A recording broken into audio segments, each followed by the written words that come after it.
and welcome to the Pride and Prejudice and Zombies daily chapter reading by Jane Austen and Seth Grahame-Smith.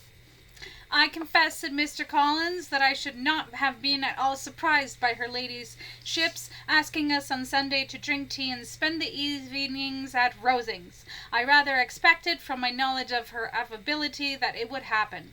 But who could have foreseen such an attention to this? Who could have imagined that we should receive an invitation to dine there so immediately after your arrival? I am the less surprised at what has happened, replied Sir William, for her superior mastery of the deadly arts and high breeding are known throughout the courts of Europe. Scarcely anything was talked of the whole day or next morning but their visit to Rosings. Mr. Collins was carefully instructing them in what they were to expect, that the sight of such rooms, so many servants, and personal guard of 25 ninjas, and so splendid a dinner might not wholly overpower them. When the ladies were separating for the toilette, he said to Elizabeth, "Do not make yourself uneasy, my dear cousin, about your apparel.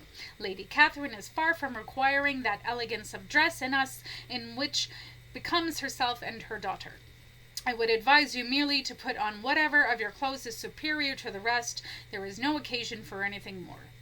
Lady Catherine will not think the worse of you for being simply dressed, just as she will not think less of you for possessing combat skills so very beneath her own." Elizabeth's fists clenched as she insulted, but out of the affection of her three-quarters dead friend, she held her tongue and sword. While they were dressing, he came 2 or 3 times to their different doors to recommend their being quick, so as Lady Catherine very much objected to be kept waiting for her dinner. As the weather was fine, they had a pleasant walk of about half a mile across the park. When they ascended the steps to the hall, Maria's alarm was every moment increasing, and even Sir William did not look perfectly calm. Elizabeth's courage did not fail her, even though she had been regaled with stories of Lady Catherine's accomplishments from the time she had been old enough to hold her first dagger. The mere stateliness of money or rank she could witness without trepidation, but the presence of a woman who had slain 90 dreadfuls with nothing more than a rain-soaked envelope was an intimidating prospect indeed. They followed the servants through an antechamber to the room where Lady Catherine, her daughter, and Mrs. Jenkinson were sitting. Her ladyship, with great condescension, arose to receive them, and as Mrs. Collins had settled it with her husband that the offer of introduction should be hers, it was performed with no shortage of difficulty, as she struggled to speak in a manner comprehensible to others. In spite of having been at St. James, Sir William was so completely awed by the grandeur surrounding him that he had but just courage enough to make a very low bow and take his seat without saying a word, and his daughter, frightened almost out of her senses, sat on the edge of her chair, not knowing which way to look. Elizabeth found herself quite equal to the scene, and could observe the 3 ladies before her composedly. Lady Catherine was a tall, large woman with strongly marked features, which might once have been handsome. Her once flawless figure had been softened by age, but her eyes were no less striking than Elizabeth had oft heard them described. They were the eyes of a woman who once held the wrath of God in her hands. Elizabeth wondered how much quickness those famed hands still possessed. When, after examining the mother, in whose countenance and deportment she soon found some resemblance of Mr. Darcy, she turned her eyes on the daughter, she could almost have joined in Maria's astonishment at her being so thin and so small. There was neither in figure nor face any likeness between the ladies. Miss de Bourgh was pale and sickly. Her features, though not plain, were insignificant, and she spoke very little, except in a low voice, to Mrs. Jenkinson, in whose appearance there was nothing remarkable, and who was entirely engaged in listening to what she said. After sitting a few minutes, they were all sent to one of the windows to admire the view, Mr. Collins attending them to point out its beauty, and Lady Catherine kindly informing them that it was much better worth looking out at in the summer. The dinner was exceedingly handsome, and there were all the servants and all the articles of plate which Mr. Collins had promised, and, as he likewise foretold, he took his seat at the bottom of the table by her ladyship's desire, and looked as if he felt that life could furnish nothing greater. The party did not supply much conversation. Elizabeth was ready to speak whenever there was an opening, but she was seated between Charlotte and Miss de Bourgh, the former of whom had to be frequently reminded to use her silver, and the latter said not a word to all her dinner time. When the ladies returned to the drawing-room, there was little to be done but to hear Lady Catherine of her attempts to create a serum which would slow or even reverse the effects of the strange plague. Elizabeth was surprised to learn that her ladyship was thus engaged, for trifling in plague cures was considered the lost refuge of the naive. The greatest minds in England had been vexed by the same pursuit for 55 years. She inquired into Charlotte's domestic concerns familiarly and minutely, and gave her a great deal of advice as to the management of them all, and told her however ought to be regulated into small a family as hers. Elizabeth found that nothing was beneath this great lady's attention which could furnish her with an occasion of dictating to others.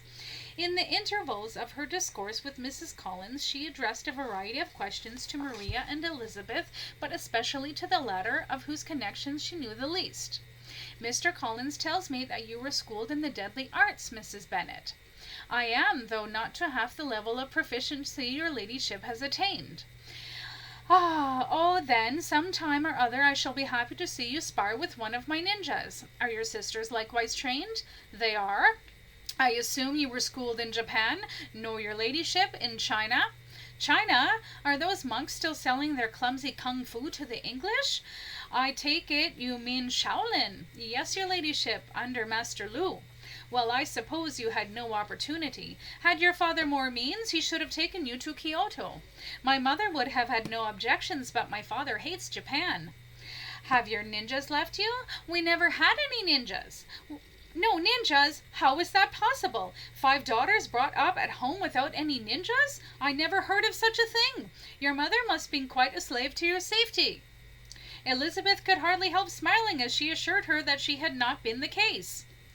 "Then who protected you when you first saw your first combat? Without ninjas, you must have been quite a sorry spectacle indeed."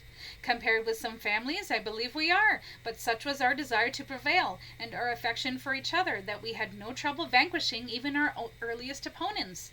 "If I had known your mother, I should have advised her most strenuously to engage a team of ninjas.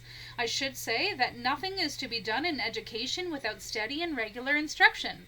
Had my own daughter been blessed with a more suitable constitution, I should have sent her away the best dojos in Japan at the age of 4. Are any of your younger sisters out, Miss Bennet?" "Yes, ma'am, all." "All? What, all 5 out at once? Very odd. And you only the second? The younger ones out before the elder ones are married? Your younger sisters must be very young." "Yes, my youngest is not 16. Perhaps she is full young to be much in company. But really, ma'am, I think it would be very hard upon younger sisters that they should not have their share of society and amusement, because the elder may not have the means or inclination to marry early.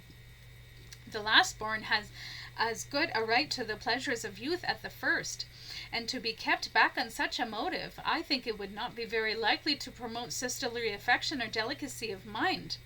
"Upon my word," said her ladyship, "you give your opinion very decidedly for so young a person. Pray, what is your age?" "Oh, Lady Catherine, with 3 younger sisters grown up," replied Elizabeth, smiling. "Your ladyship can hardly expect me to own it." Lady Catherine seemed quite astonished at not receiving a direct answer, and Elizabeth suspected herself to be the first creature who had ever dared to trifle with so much dignified impertinence. "You cannot be more than 20, I am sure, therefore you need not conceal your age." "I am not 1 and 20. When the gentlemen had joined them and the tea was over, the card tables were placed. Lady Catherine, Sir William, and Mr. and Mrs. Collins sat down to crypt and coffin, and as Miss de Bourgh chose to play whip the vicar, Elizabeth and Maria had the honour of assisting Mrs. Jenkinson to make up her party. Their table was superlatively stupid.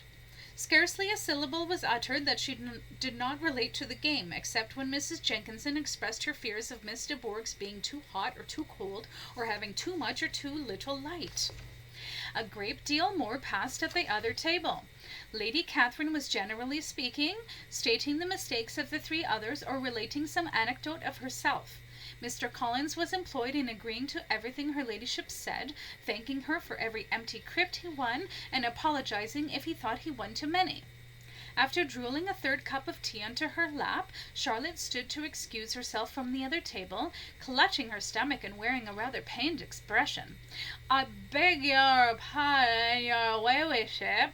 Lady Catherine gave no acknowledgment, and Mr. Collins and Sir William were too engrossed in their game to notice what happened next. Elizabeth watched Charlotte bow slightly, and then limp to the furthest corner of the room, where she lifted the bottom of her gown and bent her knees into a squat. Elizabeth immediately excused herself, rose, and taking care not to draw attention, grabbed Charlotte by the arm and escorted her to the toilette, where she watched her stricken friend suffer through a quarter hour of a sickness so severe that decorum prevents its description in these pages. The tables were shortly after broken up, the carriage was offered to Mrs. Collins, gratefully accepted, and immediately ordered. The party then gathered round the fire to hear Lady Catherine determine what weather they were to have on the morrow. From these instructions they were summoned by the arrival of the coach, and with many speeches of thankfulness on Mr. Collins' side and so many bows on Sir William's, they departed. As soon as they had driven from the door, Elizabeth was called on by her cousin to give her opinion of all that she had seen at Rosings, which, for Charlotte's sake, she made more favourable than it really was. Lady Catherine the Grape had been a disappointment in every sense, and Elizabeth could not forgive the slight against her Temple and master.